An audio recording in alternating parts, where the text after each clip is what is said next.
Di Sanctum, orang-orang baru sadar bahwa Bellamy, Echo, dan Octavia tak kunjung kembali. Tim pengintai pun dikirim ke Camp Gabriel. Namun yang mereka temukan hanyalah mayat Disciples yang ditembak oleh Echo. Mayat itu kemudian dibawa ke bengkel Riker untuk diteliti. Dengan hilangnya Bellamy, Echo, dan Octavia, Clark yakin mereka ditahan oleh kelompok mayat tersebut. Tak lama kemudian, Jordan bersama salah satu warga Sanctum datang. Katanya seorang bapak-bapak berambut tipis melihat Golden Face alias Disciples di luar perisai radiasi, dan orang itu ingin bertemu dengan Clark. Semakin yakin bahwa hal ini ada hubungannya dengan kehilangan Bellamy dan yang lainnya. Clark pun segera menemui Raven untuk memintanya meneliti makhluk apa yang sedang mereka hadapi. Sedangkan Raven yang masih tidak bisa memaafkan dirinya sendiri atas kematian Hutch dan teman-temannya terus memandangi ruang penampungan, membayangkan detik-detik terakhir Hutch saat menatapnya. Saat Clark tiba, Raven tidak berani menatap. Namun ketika ia diberitahu bahwa Bellamy, Echo, dan Octavia dalam bahaya, Raven kaget dan langsung menatap Clark. Saat Clark melihat wajahnya, ia sangat terkejut. Tentu saja Clark ingin mengatakan, tidak apa-apa Raven, kamu boleh menangis, toh itu bukan salahmu. Namun, sifat Raven memang seperti itu, ia terus berdalih dan tidak mau dikasihani oleh siapapun. Setelah berbincang dengan Raven, Clark bergegas pergi ke perbatasan perisai radiasi untuk menemui Disciples yang sebelumnya mencarinya. Clark pun disambut oleh seorang Disciples yang langsung membuka helm. Orang itu bernama Kapten Meredith. Sesuai dengan namanya, ia adalah seorang kapten dari para Disciples. Tanpa basa-basi, Clark langsung menodongkan pistol ke arahnya dan mengatakan bahwa ia bisa saja langsung menembaknya saat itu juga jika sang kapten tidak memberitahu keberadaan teman-temannya. Namun Clark kalah telak ketika anak buah sang kapten yang awalnya tidak kasat mata tiba-tiba menampakkan diri. Kapten Meredith mengatakan bahwa teman-teman Clark saat ini masih sehat walafiat. Ia mengajak Clark untuk pergi ke Camp Gabriel jika ingin bertemu dengan mereka. Katanya, di sana mereka akan naik ke jembatan untuk bisa bertemu dengan teman-teman Clark. Ketika dijelaskan bahwa yang dimaksud dengan jembatan adalah anomali, Clark masih belum mengerti, tetapi ia tetap harus pergi. Sang kapten juga menambahkan bahwa alasan mereka ingin membawa Clark adalah karena Clark merupakan kunci untuk memenangkan perang terakhir. Waduh, perang apa lagi nih?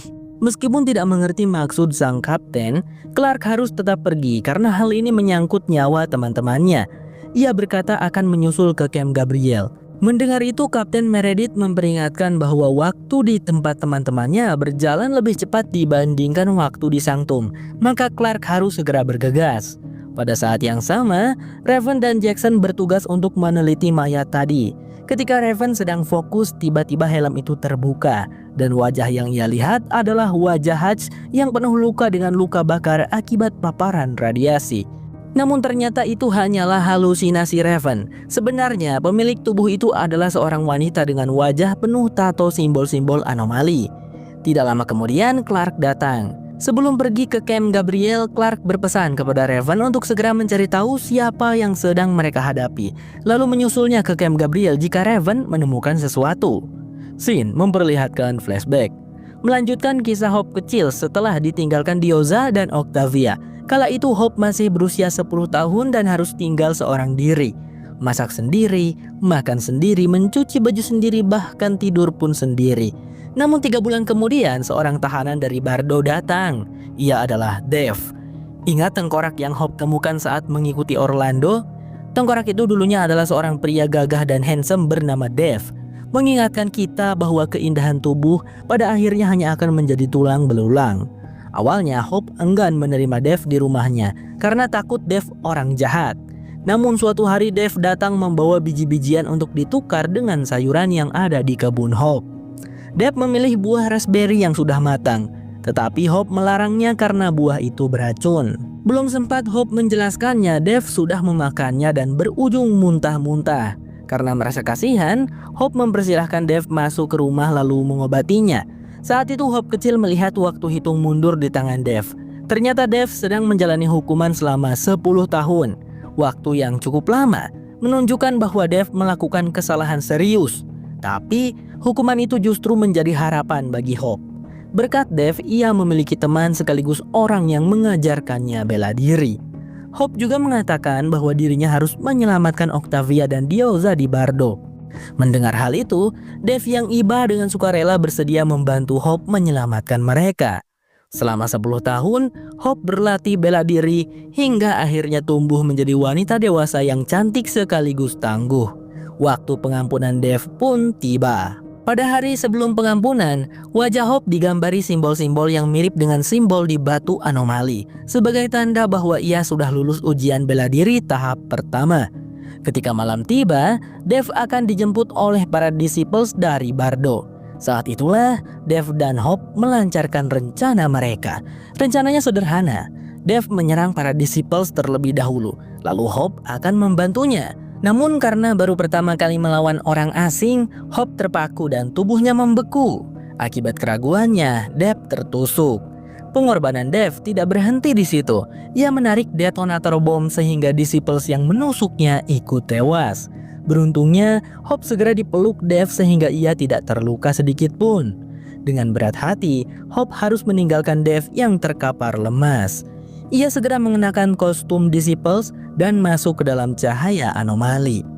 Kembali ke masa kini. Karena perbuatannya, Orlando dihajar oleh Gabriel. Orlando tidak melawan, hanya berkata bahwa yang ia lakukan semata-mata demi umat manusia dan kesetiaannya kepada Sang Shepherd. Siapa itu Sang Shepherd tidak tahulah guys, mungkin nanti akan dijelaskan. Meskipun tidak mengerti maksud Orlando, Hope menghentikan Gabriel dengan alasan Orlando bisa menjadi jalan satu-satunya bagi mereka untuk keluar dari Skyring. Ia yakin jika bisa membuat Orlando berpihak kepada mereka, jalan menuju Bardo akan terbuka lebar. Namun masalahnya mereka harus menunggu sekitar 5 tahun lamanya. Pada akhirnya Hope, Echo dan Gabriel memutuskan untuk menerima kenyataan dan mulai bertani demi bertahan hidup selama 5 tahun di Skyring. Singkat cerita, 3 bulan berlalu. Echo mulai terbiasa dengan rutinitasnya menjaga kebun. Bahkan ia mulai berbicara dengan tanaman-tanaman yang ia tanam.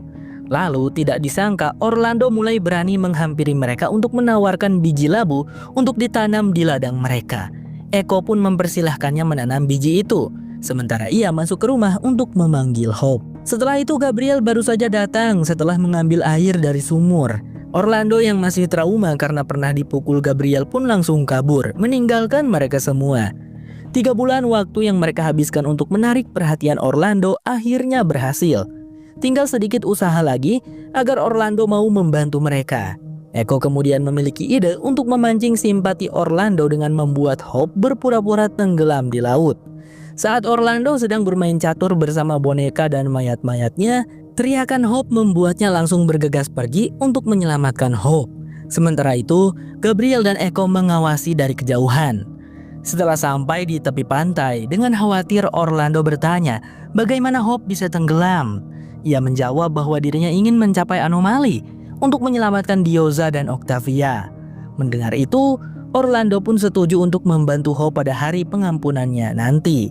Setelah kejadian itu, Orlando diundang makan siang bersama di rumah mereka.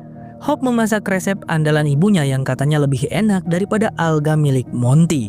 Tanpa sengaja di situ Gabriel malah berkomentar, sebagai angkatan laut, rasanya lucu kalau Diyoza mendadak jadi chef. Mendengar itu Orlando tiba-tiba pergi dan berkata, ibumu yang angkatan laut itu tidak mengajarimu berenang ya anak kecil. Seketika suasana menjadi canggung dan Orlando pun pergi.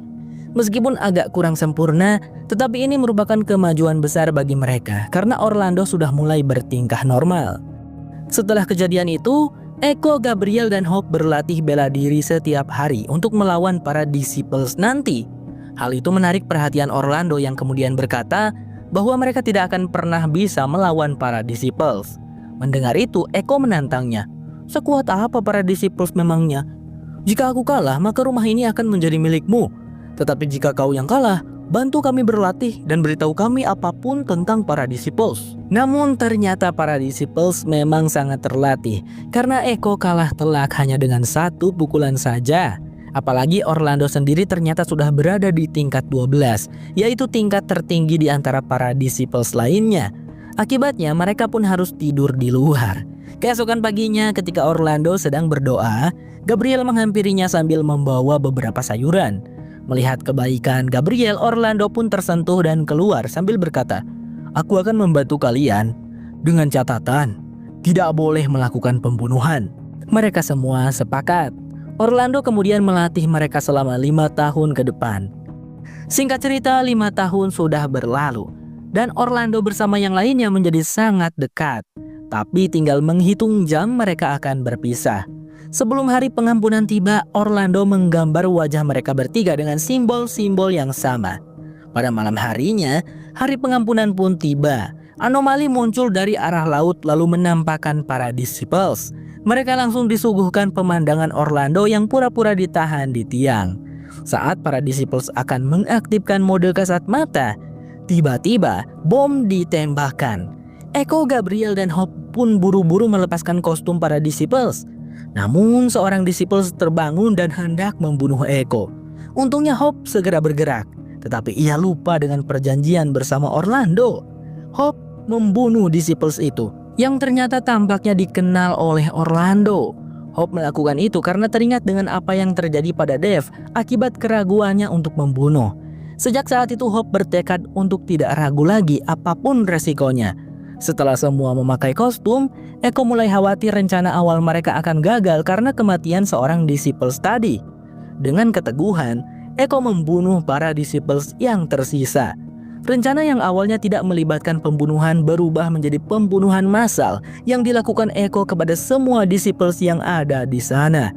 Mereka bahkan tega meninggalkan Orlando di tiang, hanya dibekali sebuah pisau agar ia bisa melepaskan dirinya sendiri.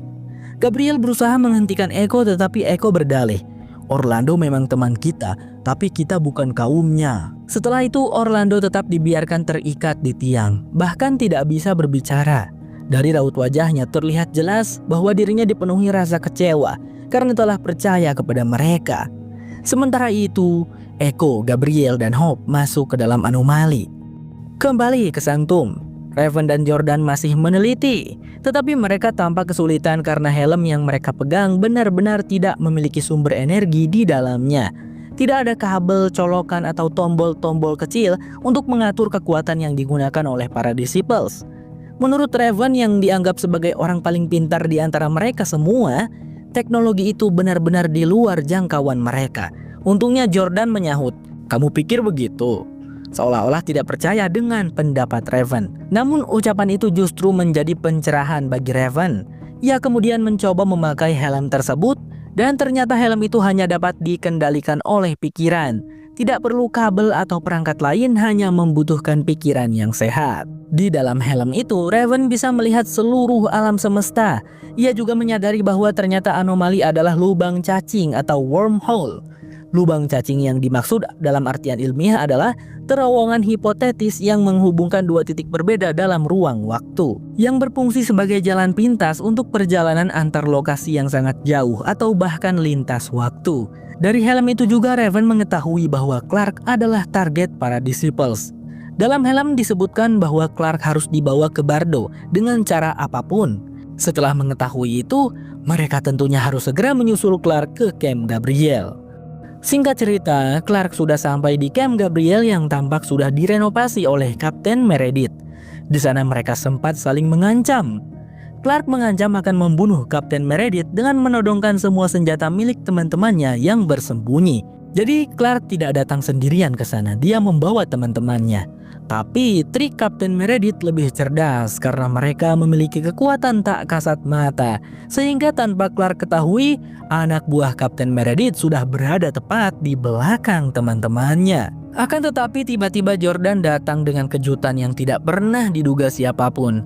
Ia datang bersama Raven yang menggunakan kostum seperti para disciples sehingga dirinya pun menjadi tidak terlihat. Raven kemudian memanfaatkan kekuatan kostum itu untuk menembak Kapten Meredith dan seluruh anak buahnya hingga tewas. Setelah itu mereka pergi mencari batu anomali untuk menemukan Bellamy dan yang lainnya. Namun, masalah baru muncul karena helm tersebut tidak dapat menampilkan nama-nama planet yang akan mereka tuju. Di sana terdapat 6 planet, salah satunya adalah Sanctum. Satu lagi terkunci dan 4 lainnya harus mereka coba satu persatu. Raven pun memilih satu planet yang menurutnya menarik. Setelah itu Clark, Raven, Jordan, Nila, dan Miller pergi menjelajah. Sementara Gaia memutuskan untuk tetap berada di Sanctum dengan alasan harus menjaga Medi karena khawatir para disciples akan kembali dengan jumlah yang lebih banyak. Tetapi Ketika ia hendak menaiki tangga, tiba-tiba dirinya terpental. Ternyata ada seorang disciples yang berhasil lolos. Disciples itu berusaha menonaktifkan planet Sanctum melalui batu anomali agar tidak bisa dikunjungi. Akan tetapi Gaia segera bangun sehingga keduanya terlibat pertarungan hingga akhirnya masuk ke dalam anomali yang entah menuju kemana. Yang jelas bukan ke Bardo ataupun Skyring. Sementara itu di sisi lain, Clark dan kawan-kawan sampai di sebuah planet yang sebagian besar wilayahnya diselimuti salju. Usut punya usut, planet itu bernama planet Nakara. The Hundred bersambung. Episode kali ini akan menampilkan kilas balik penangkapan Octavia dan Diyoza. Mereka berdua keluar dari anomali dan sampai di sebuah planet yang disebut Bardo. Namun langsung dibawa ke sebuah tempat yang diduga menjadi tempat tinggal para disciples. Diyoza dibawa lebih dulu, sementara Octavia nekat melawan dan berusaha kabur dari tempat itu.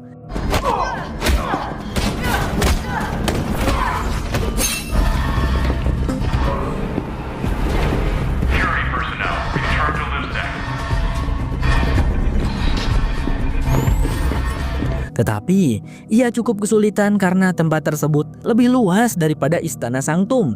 Dindingnya terbuat dari beton dan teknologi di dalamnya sangat canggih. Suatu ketika Octavia berhasil menemukan jalan keluar. Ia melihat hutan dan berlari sekuat tenaga hingga tiba-tiba tubuhnya terpental. Ternyata, tempat itu dilindungi oleh perisai tak kasat mata, mirip perisai radiasi yang ada di Sanctum. Hanya saja perisai ini tidak membuat orang yang menyentuhnya terbakar, melainkan berfungsi seperti benteng kokoh yang melindungi makhluk di dalamnya. Singkat cerita, Octavia sudah berada di ruangan serba putih. Udara dingin dan asing menyelimuti ruang tanpa warna itu. Dinding putih berkilau seperti kaca, tempat yang terasa terlalu bersih untuk orang yang pernah menyaksikan darah dan peperangan. Di tengah ruangan, Octavia terikat di kursi logam. Napasnya terengah, tatapannya liar mencari celah, tetapi tidak ada jalan keluar. Manusia berzirah serba putih berdiri di sampingnya. Mereka adalah para petinggi disciples. Ada seorang pria berambut putih bernama Andres dan satu lagi bernama Levit. Terlihat dari tato di wajah mereka bahwa Levit dan Andres memiliki pangkat tinggi di antara para disciples. Mereka bukan prajurit biasa yang turun ke lapangan, melainkan jenderal yang bekerja dari dalam. Andres tampaknya merupakan atasan Levit. Ia meminta Levit untuk menjalankan memory capture atau biasa disingkat MCAP. MCAP adalah sebuah alat berbentuk besi yang sudah terpasang di kepala Octavia. Lebih jelasnya, memory capture merupakan teknologi yang mampu merobek lapisan kesadaran dan memutar ulang setiap ingatan layaknya sebuah film bagi orang yang menontonnya. Tangan Levit dengan lihai membuka monitor canggih yang belum ada di zaman sekarang, menandakan bahwa planet Bardo memiliki teknologi yang lebih maju dibandingkan planet lain. Dari layar-layar canggih itu muncul ingatan-ingatan Octavia dan wajah Bellamy pun tampak paling sering. Dengan memory capture, Andres dan Levit dapat mengetahui seluruh perjalanan hidup Octavia sejak lahir hingga saat ini. Meskipun Octavia berontak, ia tetap tidak mampu mengalahkan teknologi tersebut.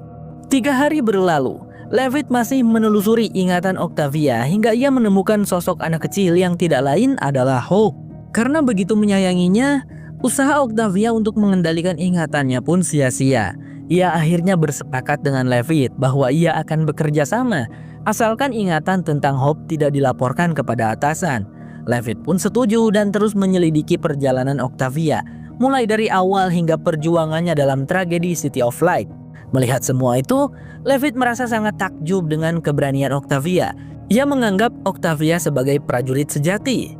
Tak lama setelah itu, seseorang dengan kostum disciples muncul dan tiba-tiba mengancam Levit. Awalnya Octavia mengira orang itu adalah Diyoza, namun perlahan orang tersebut membuka helmnya dan ternyata ia adalah Hope. Pertemuan Hope dan Octavia sangat mengharukan. Hope tumbuh tanpa kasih sayang orang terdekatnya dan hal itu membuat Octavia menyesal. Kejadian ini bertepatan dengan saat Hope masuk ke anomali setelah ia dilatih dan dibantu oleh Dev. Artinya 10 tahun di Skyring hanya setara dengan 3 hari di Bardo. Tak lama kemudian Levit membantu Octavia melarikan diri. Di lorong batu anomali, Hope berusaha menemukan kode untuk pergi ke Sanctum, namun helmnya tidak berfungsi. Untungnya Levit membantunya. Saat Levitt menyarankan agar helm Hope diberikan kepada Octavia, Hope menolak karena tanpa helm tersebut ia tidak bisa tembus pandang, sehingga tidak bisa menyelamatkan Diyoza. Tapi masalahnya jika Octavia melewati anomali tanpa perlindungan, dia akan terkena efek samping berupa hilangnya ingatan. Levitt kemudian memiliki ide untuk menggunakan teknologi lama. Teknologi ini sudah ada sebelum dirinya lahir, dan teknologi tersebut berupa sebuah tongkat yang dapat memindai mata lalu menampilkan sebuah kode unik. Setiap orang memiliki kode yang berbeda, dan kode unik itu disebut dengan kode kesadaran, seperti yang pernah dijelaskan oleh Hope sebelumnya. Setelah memindai mata Hope dan mendapatkan kode uniknya, kode tersebut kemudian ditransfer ke punggung Octavia dalam bentuk tato. Ketika kode itu ditekan pada batu anomali, Hope secara otomatis akan terseret masuk ke tempat Octavia. Itulah sebabnya ketika Gabriel menekan kode-kode di punggung Octavia, Hope tiba-tiba muncul. Setelah membantu, Levitt tiba-tiba dipukul oleh Octavia dengan alasan bahwa dia tidak boleh ketahuan oleh atasannya karena telah membantu mereka. Itu untuk kebaikan Levitt sendiri. Setelah itu, Octavia pun berpamitan dengan Hope. Ia mengatakan bahwa berkat peleburan waktu, meski 6 tahun di Skyring dan beberapa hari di Bardo, dirinya akan kembali ke Sanctum tepat pada waktu yang sama ketika ia pergi dari Sanctum. Setelah berpamitan dengan Hope, ia langsung masuk ke anomali. Lalu secara ajaib, Octavia kembali ke pelukan Gabriel dengan kondisi tangannya sudah sembuh. Setelah itu, Octavia kehilangan ingatan. Dan kalian tahulah kelanjutan ceritanya bagaimana. Sementara itu, Hope nekat menggunakan kostumnya untuk mencari Diyoza, tetapi usahanya gagal. Setelah berhari-hari berada di Bardo, Hope tidak kunjung berhasil menyelamatkan ibunya hingga akhirnya ia tertangkap. Andres kemudian memberinya perintah bahwa jika ingin Diyoza selamat, maka Hope harus membawa kembali Octavia ke Bardo. Saat itulah Hope muncul di Sanctum dan menusuk Octavia. Pada saat yang sama, Kapten Meredith ditugaskan untuk menangkap Clark. Berdasarkan ingatan Octavia tentang Clark, orang-orang di Bardo menganggap Clark sebagai sosok penting dan merupakan kunci untuk membuka semua misteri. Setelah ditusuk oleh Hope, Octavia otomatis berada di Bardo dan langsung dibawa ke ruang memory capture. Di sana Levitt tiba-tiba membangunkannya. Ia mengatakan bahwa dirinya tidak bisa lagi membantu karena Andre sudah mulai curiga bahwa Levitt terlalu banyak membantu Octavia. Levitt pun menginstruksikan Octavia untuk fokus pada satu pikiran agar orang yang menggantikan Levitt nanti tidak bisa mendalami lebih banyak ingatan milik Octavia. Octavia setuju, tetapi tiba-tiba Andres datang mengabarkan bahwa Bellamy berada di Bardo. Itu berarti hari ketika Bellamy menghilang dari Sanctum. Octavia pun dibawa menemuinya di lorong batu. Di sana Bellamy sudah membunuh beberapa anak buah Andres dan masih menawan satu orang. Octavia berusaha menenangkannya supaya kakaknya itu tidak bertindak nekat. Octavia bahkan meminta Andres mengembalikannya ke Sanctum dan berjanji akan bekerja sama dengannya memberikan ingatan tentang Clark. Setelah itu Andres membuka anomali dan menyuruh Bellamy pergi. Namun seorang disciples nekat meledakkan detonator sehingga terjadilah ledakan. Bellamy dan seorang tawanan terkena ledakan tersebut dan masuk ke dalam lubang anomali. Akibat kejadian itu, Bellamy pun dianggap meninggoy. Oh iya, tampaknya Andres tidak membuka jembatan anomali menuju Sanctum. Sebab jika tujuannya ke Sanctum, seharusnya Bellamy sudah kembali sejak saat itu. Atau jika memang Bellamy sudah meninggal, seharusnya jasadnya pun sampai di Sanctum. Kembali ke masa sekarang. Saat ini sudah berselang beberapa hari sejak Bellamy dinyatakan meninggal. Hope, Echo, dan Gabriel muncul di Bardo dan langsung menyerang orang-orang yang sedang berdoa kepada batu anomali. Hope dan Echo lagi-lagi tidak bisa menahan diri. Mereka terus membunuh siapapun yang menghalangi. Sementara itu, Gabriel berusaha mengingatkan, tetapi di situasi tersebut pendapatnya tidak diindahkan. Setelah itu, mereka bergegas menuju ruang memory capture. Namun dicegat oleh para disciples lain karena pada saat itu sedang berlangsung sebuah acara di luar ruangan. Di sana, semua disciples berjajar mendengarkan Andres yang sedang berkhotbah. Para disciples tampak seperti sebuah pasukan yang tidak mengenal takut. Mereka bukan prajurit biasa. Mereka sama fanatiknya dengan warga Sanctum. Perbedaannya, mereka adalah pengikut setia keyakinan misterius tentang perang terakhir. Dari khotbah Andres dapat diketahui bahwa para disciples juga berasal dari bumi. Namun mereka bukan kelompok religius. Menurutnya mereka datang ke Bardo murni dengan menggunakan batu anomali. Hal ini menimbulkan dugaan bahwa batu anomali mungkin juga ada di bumi. Dapat disimpulkan pula, bukanlah mereka yang membangun gedung kokoh dan teknologi canggih di Bardo, melainkan penduduk asli Bardo yang dikatakan telah punah karena kalah dalam perang terakhir. Melihat Andres, Hope tampak tidak bisa mengendalikan dirinya. Ia perlahan maju mendekati Andres di podium, tetapi untungnya Echo segera menghentikannya.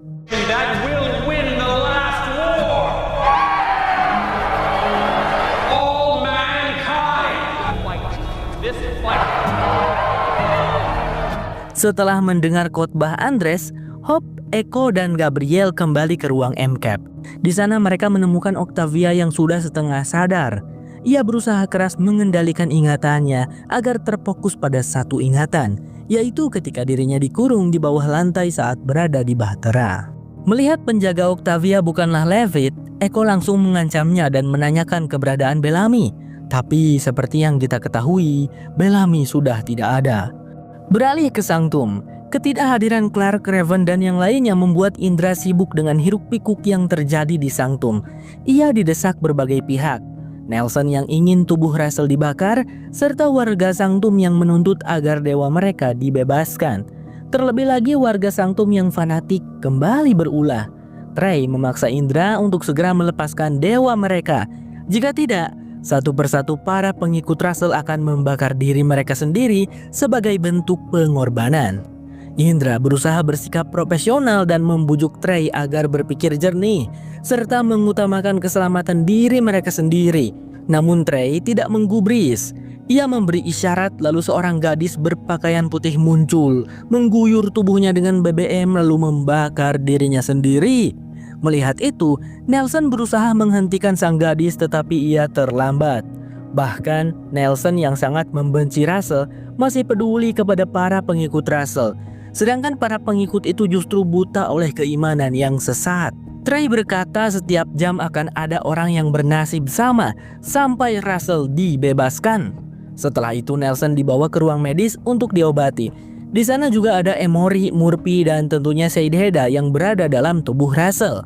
Saat mendengar para pengikut Russell ingin bunuh Dirman, Murphy berkata, "Biarkan saja mereka bunuh Dirman. Jika mereka satu-satunya masalah kita, bukankah ini sebuah solusi?" Murphy memang benar jika dilihat dari pandangan seorang penguasa diktator. Tetapi jika dilihat dari sisi kemanusiaan, warga asli Sanctum hanya tersesat dan yang mereka butuhkan adalah sedikit kepedulian. Akibat ucapannya itu, Murphy pun diajak untuk menemui warga Sanctum sebagai Daniel Prime supaya bisa menghentikan aksi berbahaya mereka. Singkat cerita, Murphy dan Indra berjalan berdua menuju kedai yang sudah diambil alih oleh Trey. Rencana awalnya Murphy akan berdiri di ambang pintu untuk mengancam Trey agar menghentikan ritual sesatnya itu, sedangkan Indra akan mengawasinya dari belakang. Namun Murphy tak kuasa menahan amarah ketika melihat seorang anak kecil yang akan dikorbankan. Murphy pun naik pitam dan langsung menghentikan ritual sesat itu. Ternyata ayah dari anak kecil itu juga ada di sana. Ia adalah Jeremiah. Buta oleh keimanan yang sesat, Jeremiah rela mengorbankan anaknya. Murphy langsung memerintahkan semua anak kecil keluar dari kedai itu. Tetapi seorang pria bernama Zeb menghentikannya. Ia adalah kekasih Daniel dahulu. Zeb yang sakit hati karena Daniel tidak mengingatnya lagi menjadi curiga kepada Murphy kalau ia adalah Daniel palsu. Karena itu Zeb menutup pintu lalu mengetes Murphy untuk mengucapkan 4 pilar santun. Murphy berdalih bahwa tidak seorang pun dapat meragukan keilhamannya, sehingga Trey pun membantunya mengucapkan keempat pilar itu, tetapi dengan sebutan yang salah. Murphy yang tidak hafal langsung mengiyakannya saja, sehingga membuat semua yang ada di sana yakin bahwa Murphy bukanlah The Primes, melainkan dewa palsu. Trey pun mengambil kesempatan itu untuk menghajarnya di tempat. Setelah itu secara tidak terhormat Murphy dilucuti dan tubuhnya diolesi bahan bakar. Ia akan dibakar hidup-hidup. Apakah Murphy akan selamat dari ajal kali ini? Ternyata ia selamat, karena tidak lama kemudian Russell alias Saidheda, Emory, dan Indra datang. Berkat Saidheda yang berpura-pura, Murphy pun tidak jadi dibakar hidup-hidup. Trey dan Zeb berusaha memberitahu bahwa Murphy adalah dewa palsu, namun mereka justru ditampar dan diancam. Tidak cukup dengan itu, Sheidheda membuat semua pengikut Russell tunduk dan berlutut kepadanya. Tapi ketika itu, ia tanpa sengaja mengucapkan sesuatu yang menjadi ciri khasnya, yaitu My. All of you, kneel or die. Kneel. ciri khas itu hanya dimiliki oleh Sheidheda, dan Indra yang hidup pada masa kekuasaan Sheidheda dahulu menyadarinya. Setelah itu Indra memeriksanya lagi dengan bertanya menggunakan bahasa Trigeda slang, dan kedok Sheidheda pun sepenuhnya terbongkar. Di luar dugaan, tanpa rasa malu, Sheidheda menunjukkan jati dirinya kepada Indra. Singkat cerita, Indra menemui Sheidheda di laboratorium. Tidak seperti reuni pada umumnya, Indra dan Sheidheda tidak saling berduka cita, hanya ada duka saja. Indra teringat dahulu ketika Sheidheda memimpin, ibunya dipaksa bertekuk lutut kepadanya. Hal itu menjadi mimpi buruk bagi Indra sepanjang hidupnya karena ibunya langsung dibunuh. Setelah banyak berbincang, Indra kemudian memanggil Nelson dan Jackson. Rupanya Indra ingin Jackson mengeluarkan Mind Drive Russell dari tengkuk Sheidheda tanpa menggunakan obat pereda nyeri agar Sheidheda merasakan sakit yang luar biasa. Tetapi Indra tidak memberitahu siapapun bahwa Russell sudah meninggal dan hanya menggunakan Mind Drive itu untuk membuat Nelson merasa adil. Sebab tanpa Mind Drive tersebut Russell tidak mungkin bisa dibangkitkan kembali. The Hundred bersambung.